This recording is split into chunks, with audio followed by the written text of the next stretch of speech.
Hornby's new version of Grizzly's Monstrous Mikado is here. Let's take a look at it and see how she performs.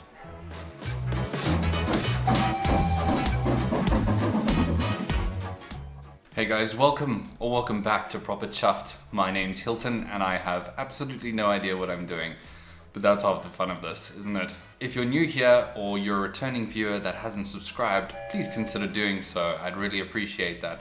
If you're a returning viewer, welcome back guys. It's good to see you again.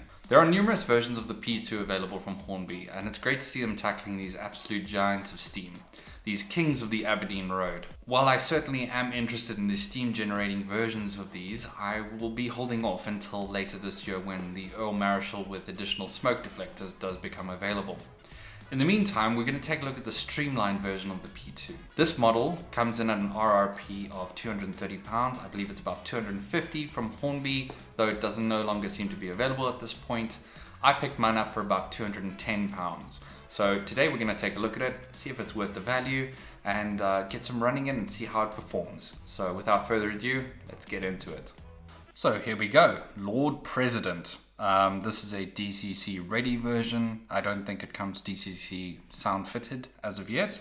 Perhaps my mistake, I'm not quite sure, but absolutely beautiful. And obviously this new box from Hornby, which again, as I mentioned in my Black 5 video, big fan of. So let's get this lid off. This will take me about 8 business days. Right, so maintenance manual, the usual spiel from Hornby. Maintenance guides, how to fit DCC, additional features that you can add to it, as well as the locomotive crew and all the different safety and health notices that you might need. Right, let's get into this P2. Obviously, once again, very secure packaging from Hornby. Now I have opened up this locomotive previously, but we've got a little detail bag here, which includes some crew, some flanged rear wheels, the brakes, and also the etched nameplates, which is fantastic. Looking forward to adding those at some point. Whew, wow, okay. Yeah. Hornby don't mess around, huh? They really don't. These are absolutely exquisite pieces of kit. Decent amount of weight to it, straight off the bat. Absolutely beautiful locomotive. It's so odd seeing this sort of wedge-shaped sort of front area, or smoke box, I guess, on a Mikado. It's such a unique looking thing with those 4 or 8 main driving wheels, and then you've got this sort of, you're just so used to seeing it on Grizzly Pacifics, but it's so unique to see it on something like this. And I think it really stands out and looks quite unique. I absolutely love this shape of the boiler frame as it sort of dips down from the cab towards the front. It's got a very sort of significant kink right about here where it drops down and then joins the frontal area. But I think what we should do is probably just take a look at it a little bit closer up and get some history on these magnificent kings of the north. The P2 class was first introduced in 1934 following the success of Grizzly's earlier Pacific designs, such as Flying Scotsman. Grizzly sought to develop a locomotive that combined the power of a freight engine with the speed capability of a passenger service locomotive for use in Scotland. The locomotives featured a 282 wheel arrangement, which was quite uncommon in Britain. This Mikado type configuration provided additional adhesive weight, allowing the engines to exert more tractive effort, ideal for the steep gradients and heavy trains along the famous Aberdeen Road between the aforementioned city and Edinburgh. The most famous locomotive of the class was the first, number 2001, Cock of the North, which became synonymous with power and innovation. The design featured a high-pressure boiler, streamlined fairings, and a 3-cylinder arrangement. Only 6 P2 class locomotives were built. All were named after famous names in Scottish law given their operational area. They were numbered 2001 to 2006, each serving with distinction. In 1936, the third engine, number 2003, Lord President, rolled out and was based on the design of number 2002, but with external modified design to resemble the Silverlink A4. The locomotive weight was reduced and the wedge-shaped front was found to lift the engine smoke clear of the driver's view. The P2s, despite their power, faced several operational challenges. Their large size and heavy axle load restricted their use to specific routes. Moreover, maintenance complexities due to their unique design led to operational inefficiencies. In the 1940s, under the direction of Edward Thompson, the locomotives underwent a significant modification. Most notably, they were converted from a 282 to a 462 wheel arrangement to reduce the axle load and to standardize parts with other classes, effectively transforming them into a different class, the A22s. The original P2 class locomotives were all eventually scrapped, and none survived into preservation. However, the innovative design left a significant mark on British locomotive engineering. In recent years, there has been an ongoing project by the P2 Steam Locomotive Company to build a new P2 locomotive, named Prince of Wales, which aims to bring this iconic class back to life and address the original design's shortcomings with modern engineering solutions. This revival reflects the enduring fascination with Gresley's work and the continued interest in the golden age of steam railways. Face to face with this commanding new tooling of the P2, Lord President. It's been amazing to see Hornby working their way through this line of giants of the LNER and of the P2s. This streamlined monster certainly stands out amongst them. 2003 was the first of the class to be built with Gresley's A4 style streamlined smokebox, together with valance around the cylinders and leading pony truck. It was also equipped with Walschaerts valve gear and distinctly different shaping of the boiler cladding to match the profile of the streamlined front end.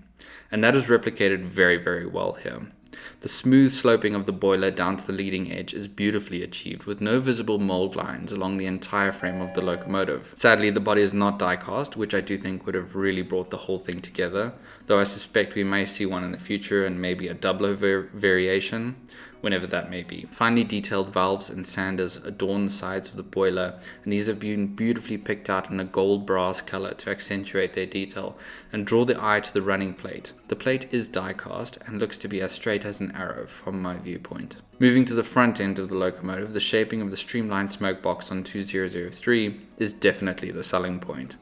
Having become so used to seeing A4s in this style, the P2 looks almost at odds with itself with an extra wheel.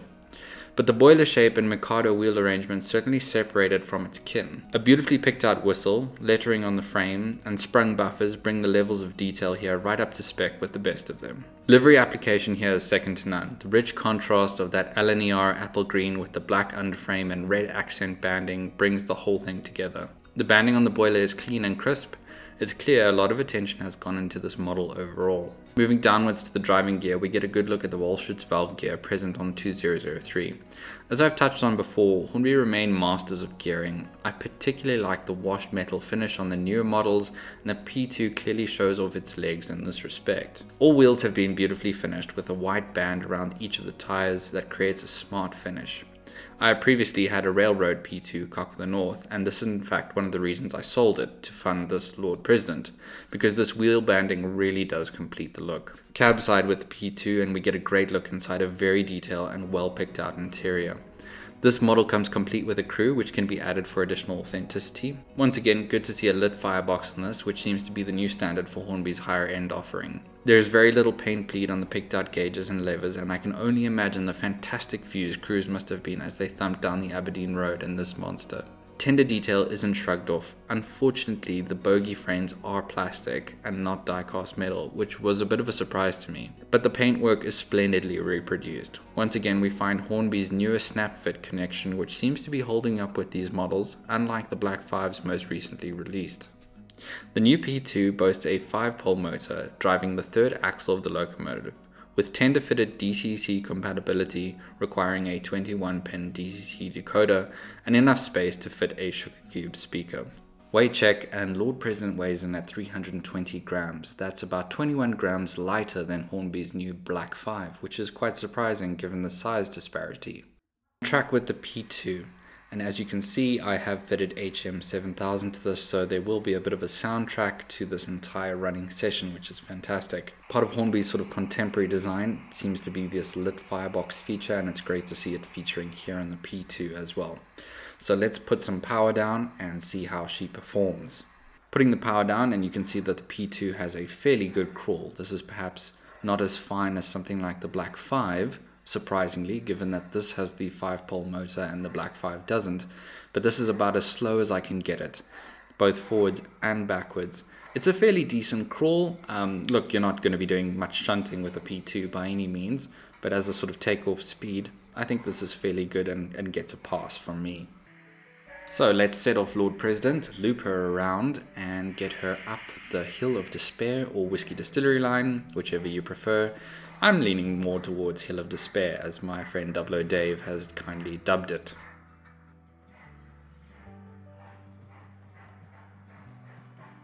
The Hill of Despair is a 3 to 4% gradient. It is quite steep for a locomotive, especially of this size. It's by no means intended for a locomotive like this. However, always good to see how it performs.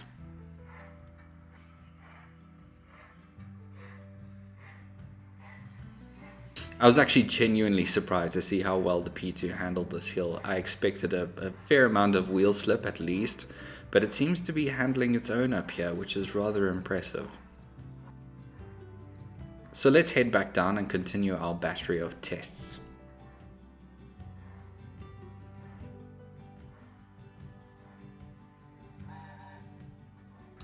Looking at point work and the crossover, the P2 handles this at a fairly decent speed, both forwards and backwards, so no issues there. I have noted, however, considering other channels like World of Railways had a bit of an issue with the front bogie, so do check that if you decide to pick one up. No surprise, the P2 handles a third radius curve with absolute ease, and even makes it through the second with no problems.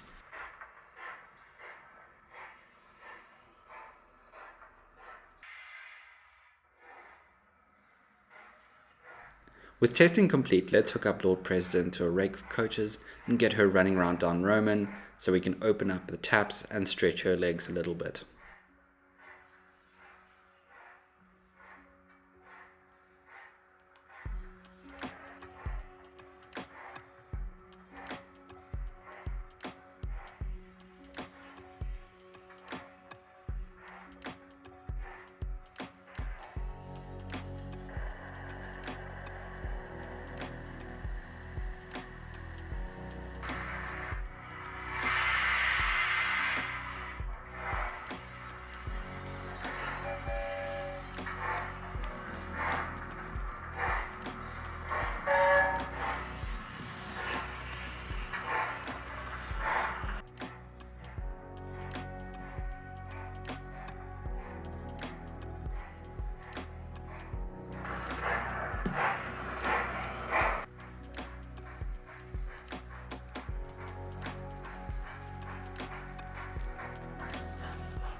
An absolutely exceptional locomotive by all accounts. However, there are some shortcomings. One of those being, I think, the weight. At 320 grams, it's significantly lighter than Hornby's Black 5, which is surprising given the size disparity between the two. I think it would have really benefited from a diecast boiler and perhaps more diecast features on the tender. Perhaps just the bogie frame would have been very happy with that. The other thing is lighting. Perhaps this missed the boat in terms of the lighting sort of features, because lately a lot of Hornby stuff does seem to have lit lamps. I really think this would have benefited from lit lamps on the front of the locomotive, perhaps in an express formation. I don't need to bother about, switching in and out of lamps or formations and stuff like that. It's really not my thing, but I think it would have really looked awesome and certainly sold the model and just brought it over the finish line in terms of like the quality and price point. It certainly would have made it for me. Still, at £210, I think it's fair value for money. I would wait until this is perhaps on sale again, perhaps maybe a little bit of a price drop. The details there, don't get me wrong, it's absolutely beautiful. But I do think that it's perhaps a little bit too steep for what it is without sound fitted features. Do you like Lego? Well, then stick around, because this week's YouTube feature is certainly for you. I'm really happy to introduce Mystic Brick. Mystic Brick is run by a guy called Sean, and Sean is not just any guy, to me anyways. He's my cousin, and he's recently started his YouTube journey in the world of Lego. So if you enjoy Lego mock builds, which is make your own creation, check out Sean's channel Mystic Brick, give him a subscribe. He's just starting out in his journey, and I'm sure you'll see the similarities between the two of us in many regards. He's based in the USA, and he's making these brilliant fantasy mocks. So it's absolutely awesome to watch him sort of build up these little worlds and then tell a story around it, because that's what he is. He's actually an author, and he writes fantasy sort of stories. If you do have any interest in Lego, I know it's a huge divergent from model railroading, but if you do, please do go check out his channel. Tell him Hilton sent you, and I'm sure he'll be super pleased to have some extra subs to support him on his new journey. It's such an intimidating thing, so please do go give him some love. I hope you enjoyed this content. If you did, drop me a thumbs up. That would be greatly appreciated. Until I see you next time, keep your engines fired and stay on track. All the best.